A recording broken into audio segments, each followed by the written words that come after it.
In case you didn't notice, allow us to take you into the unknown. Welcome to MsMojo, and today we're counting down our picks for the top 10 things you missed in Frozen 2. For this list, we're taking a look at little touches, Easter eggs, and behind-the-scenes details you might have missed in this spellbinding sequel. We won't give away any major spoilers concerning the main plot, although we'd recommend seeing the film before watching this video. Also, special thanks to Frozen 2 animator Justin Sklar for taking the time to speak with us. Number 10. Olaf's improvised lines. Hi, I'm Olaf and I like warm hugs.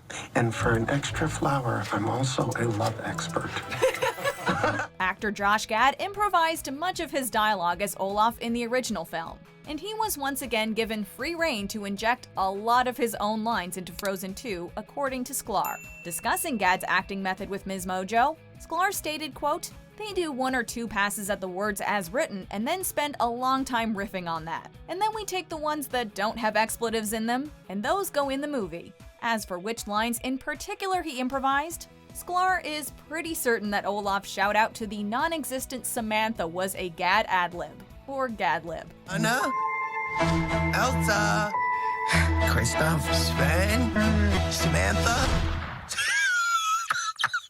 I didn't even know it's Samantha. Gad apparently cracked up because he thought the line was so funny, making Olaf's laughter in the film genuine. There are so many times that they just let me go wild, and I'm laughing at the absurdity that I'm getting to do the crazy things that they're allowing me to do, that I just genuinely laugh at it. And so our brilliant editor takes those laughs and just is like, gonna use that, gonna use that. Anytime I fake a laugh, it doesn't work. Number 9. Eastern animation parallels. That's normal. Where are we? Fans of Studio Ghibli will notice a few parallels between Frozen 2 and the works of Hayao Miyazaki, particularly Princess Mononoke. But I can't forgive the humans for what they've done. I understand. You'll live in the forest, and I'll go help them rebuild Irontown. I'll always be near. Much like that Japanese animated epic, Frozen 2 primarily sets itself in a mystical forest populated by fantastical creatures. Both films also revolve around two feuding groups, one of which is grounded in nature, while the other is grounded in modern industrialism. Yet, neither side is entirely right or wrong. Just as Ashitaka and San must find a compromise to bring balance, it's up to Anna and Elsa to bridge two worlds together. Find who is calling to you. They may have answers. Sklar says that Eastern animation wasn't a direct inspiration on Frozen 2 per se, although Disney is, quote, influenced by that stuff all the time just because we love those movies. What it means when the world of fairy tale sort of collides with the world of myth, and how do we bridge that gap, which is kind of their relationship. Number 8. Anna's leather line. In the original Frozen, the filmmaker snuck a little adult humor when Kristoff asks Anna a series of questions about her fiancé, eventually bringing up his foot size. Eye color. Dreamy. Foot size. Foot size doesn't matter. Have you had a meal with him yet? What if you hate the way he eats? What if you hate the way he picks his nose? Picks his nose? And eats it. Excuse me, sir, he is a prince. Frozen 2 follows up this innuendo with some more suggestive wordplay between Kristoff and Anna. I'm not very comfortable with the idea of that. At one point in the film, Kristoff trades in his casual clothing for more formal attire. Kristoff doesn't plan on wearing his monkey suit for long, but Anna says that she actually prefers him in leather. All the kids in the audience will assume that Anna's talking about Kristoff's ice harvesting clothing. Older audiences, however, will be able to see through every shade of gray in Anna's choice of words. Number 7. The water horse. Quick question. Is the whole putting us in mortal danger gonna be a regular thing?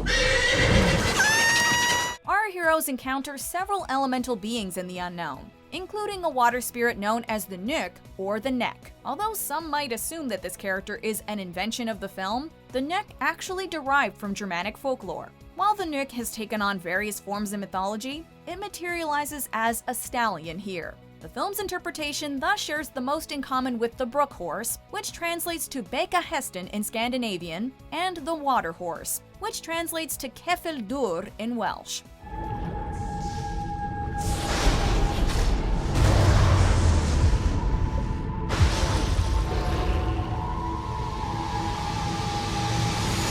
When asked how the filmmakers achieved such realistic water effects, Sklar said that, quote, Moana really helped. Because in a lot of cases when we're animating those shots, We don't have what the final water is, but we've really figured out a way to go back and forth that gives us the best results. That helps make everything feel cohesive once it's all put together. One can't help but wonder if Elsa will ever ride the neck across the dark sea and meet up with Moana on Motunui. I thought it was a dream.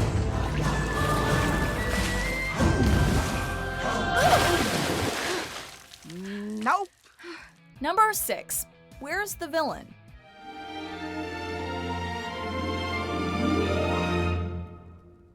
Oh, Anna. If only there was someone out there who loved you. Yet another trait Frozen 2 shares in common with Princess Mononoke is the lack of a one-dimensional antagonist. Sklar doesn't recall a version of the film that had a villain, saying the filmmakers, quote, wanted it to be more about Anna and Elsa's relationship and how they were growing.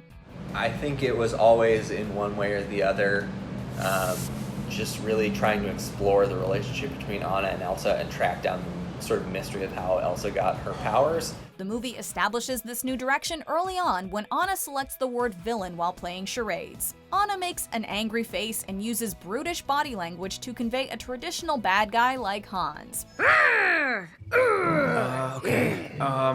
Lion. Grizzly bear. Monster. Brown bear. Angry face. Black bear. Hans. As the characters discover throughout the film, though, conflict doesn't always stem from irredeemable monsters. Sometimes life's greatest challenges are internal and can't always be so easily expressed. It's a subtle moment that cleverly foreshadows the larger theme of the entire movie. Unredeemable monster. Greatest mistake of your life. We didn't even kiss you. Villain. Oh. We all kind of got it. Number 5. Hidden Mickey. During the same game of charades, Olaf takes full advantage of his shapeshifting abilities to pull off a victory. Among the forms he assumes are Oaken, the trading post owner we met in the first film, and a teapot, which we can only assume is a nod to Mrs. Potts from Beauty and the Beast. Most notably, Olaf uses his coal to create 2 black mouse ears and a nose. Mouse! Disney has a long tradition of sneaking hidden Mickeys into their films, and Olaf literally embodies the mouse here. Looking even closer, you'll notice 2 extra white snowflakes on Olaf's lower half, mimicking the circles on Mickey's red pants. Also, Olaf really nailed Elsa's Let It Go walk. I don't think Olaf should get to rearrange. Number 4. Follow the voices. Kristoff's Reindeers Are Better Than People song is cute and all, but actor Jonathan Groff finally got a proper showstopper in Frozen 2 with the 80s-inspired Lost in the Woods. And it's about his big feelings for Anna. And little boys don't often see representation of other boys having really big, loving feelings. And there's a line in the song that says, "You feel your feelings and your feelings are real." Kristoff receives backup from Sven and a whole choir of reindeer, all of whom are reportedly voiced by Groff. It's fine. Speaking of voiceover talent, the mysterious voice that lures Elsa into the unknown is supplied by Norwegian singer Aurora, who's fittingly well versed in songs about the cold. Those with keen ears also might have noticed that Elsa and Anna's parents have different voices. Once stood an enchanted forest. It was a magical place. Where they were voiced by Maurice LaMarche and co-director Jennifer Lee in the first film, the former King and Queen of Arendelle are now voiced by Alfred Molina and Evan Rachel Wood, respectively. Cuddle close. Number 3. Do you want to build a robot? Do you want to build a snowman? During a flashback to Elsa and Anna's childhood, the young sisters are seen playing with a miniature snow village. One of the figurines that Elsa's conjured, however, looks less like a snowman and more like a snow bot. It's none other than Baymax from Big Hero 6. It's like spooning a warm marshmallow. Elsa created Olaf to give warm hugs, and it appears she made a mini Baymax to do the same. Come to think of it, Hans can be spotted on a wanted poster in Big Hero 6. Kid, how about we call your parents and get them down here? What? Write your name and number down on this piece of paper and we can go. We're not sure how it's possible, but we're starting to think that San Francisco and Arendelle are only a bridge apart. Number 2. Sleeping Beauty influence. It may be computer animated, but the scenery and color schemes of Frozen 2 were greatly inspired by a traditionally drawn Disney classic.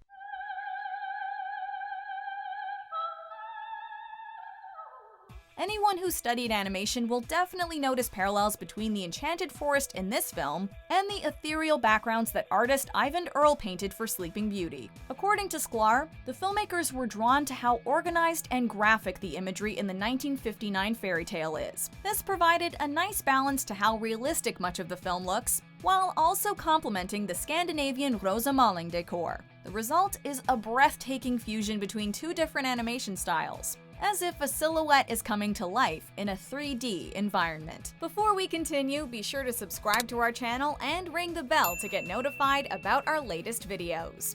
You have the option to be notified for occasional videos or all of them. If you're on your phone, make sure you go into your settings and switch on notifications. Number 1. Letting Go. For 6 years, people have been listening to Let It Go on repeat, and we can see why. It's just that catchy. Let it go, let it go. Can't hold it back anymore. Let it go, let it go. Turn away and slam the door. Nevertheless, we can also understand how some people could get sick of the Oscar-winning song after hearing it so many times. It would appear that even Elsa herself is ready to let it go. As Elsa explores a hall of memories that's been frozen in time, we're given several callbacks to the first film. Walking past a memory of her signature power ballad, Elsa rolls her eyes with a mildly annoyed groan, as if she's heard it one too many times. Even if Elsa is over Let It Go, our obsessions with Into the Unknown and Show Yourself are just getting started. Don't you know there's part of me that loves to go into the unknown, into the unknown, into the unknown. Do you agree with our picks? Check out this other recent clip from MsMojo. And be sure to subscribe and ring the bell to be notified about our latest videos.